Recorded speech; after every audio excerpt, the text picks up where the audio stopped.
का भी तो एक मंत्री था आलमगीर, जो यहां लूट करके जिसके घरों में नोटों की गड्डियां के गरीबों के झारखंड वासियों का पैसा उसके घरों में कैसे नोट की गड्डियां उसके नौकरों और उसके परिवार के अन्य लोगों के घरों में किस रूप में पड़ी हुई थी।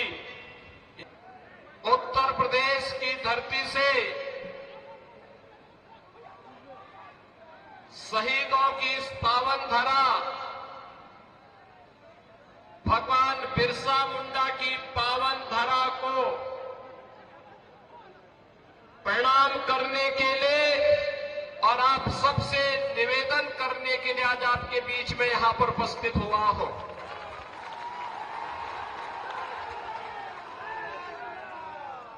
दीपावली का पर्व आपने अभी बड़े उल्लास के साथ संपन्न किया है और आज से छठ महापर्व का भी आयोजन प्रारंभ होने जा रहा है। आप सबको मैं छठ की हृदय से बधाई देता हूं और छठी माई आप सबके जीवन में खुशहाली लाए, इसकी भी प्रार्थना करता हूं। बहनों और भाइयों,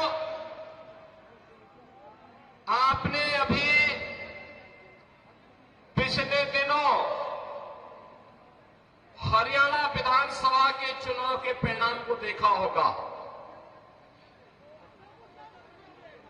हरियाणा के चुनाव के पहले सभी लोग क्या बोलते थे और जब चुनाव के परिणाम आए तो अकेले भारतीय जनता पार्टी 2/3 से अधिक सीट जीती और कांग्रेस धराशायी हो गई। हरियाणा के लोगों से जब पत्रकारों ने पूछा कि चुनाव के पहले तो लगता था कि कांग्रेस और उसके सहयोगी जीतेंगे, ये कैसे हुआ, तो हरियाणा की जनता ने कहा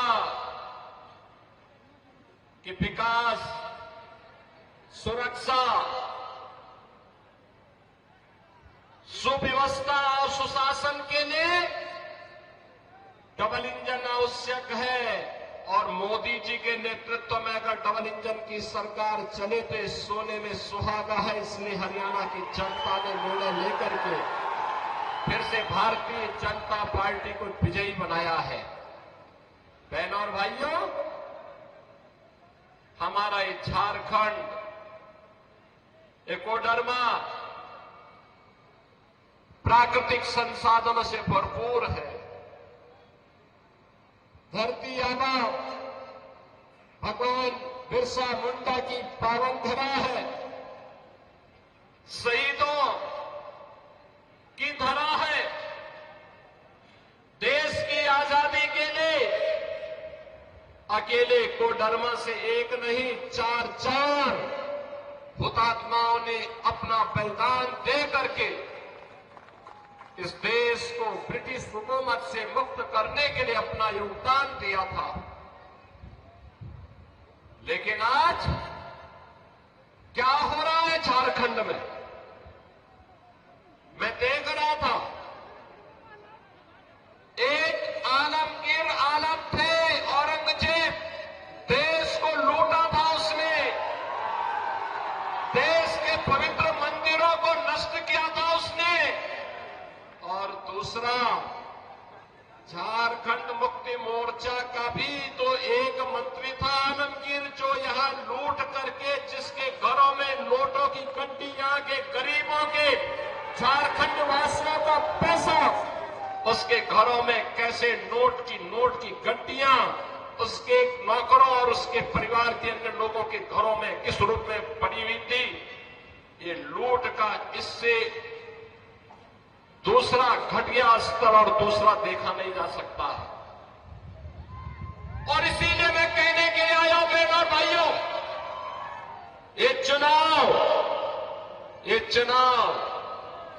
उसी विकास के नाम पर जिन लोगों ने आपको छला है, उसको जवाब देने का एक अवसर भी है।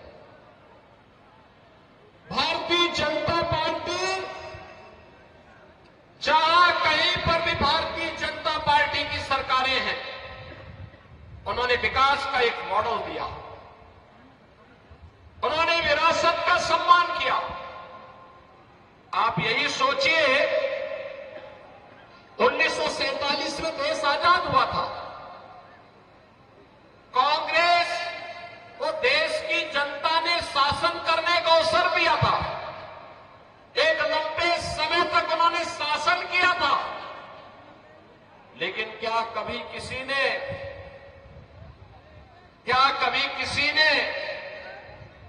गरीबों के लिए ईमानदारी से कोई योजना चलाई? बहनों और भाइयों, मोदी जी जब 2014 में प्रधानमंत्री बने थे,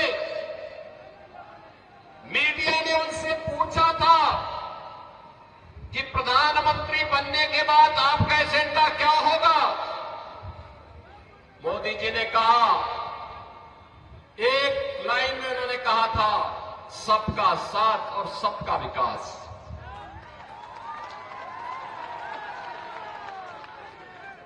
जाति, मत और मजहब के आधार पर नहीं, क्षेत्र और भाषा के आधार पर नहीं, बल्कि हर गांव का विकास होगा, हर नगर का विकास होगा। गरीब, किसान, नौजवान, महिलाएं, इन सब का विकास होगा। देश की सुरक्षा के साथ कोई भी समझौता नहीं होगा। देश का सुरक्षा का मॉडल क्या होना चाहिए, ये आज आप देख रहे होंगे। कांग्रेस की सरकारें हुआ करती थी, तब चीन हमारे देश के अंदर घुसता था, और आज आप देख रहे होंगे, समाचार रोज पढ़ रहे होंगे, आज चीन की सेनाएं पीछे हट रही हैं और वहां पर भारत की सेना गश्त कर रही है। पाकिस्तान तो अब भारत का नाम सुनकर के ही कंपकपी शुरू हो जाती है। पाकिस्तान को जैसे लगता है, अब जब उसको कहीं सुनवाई नहीं होती तो यूएन में कहता है, उसको सपने आते हैं, कहता है कि भारत कभी भी हम पे हमला कर सकता है, हमारी जान बचाओ। सरकार तो ऐसे होनी चाहिए, दुश्मन के दिल को दहला सके, और यही आज भारत की सरकार कर रही है।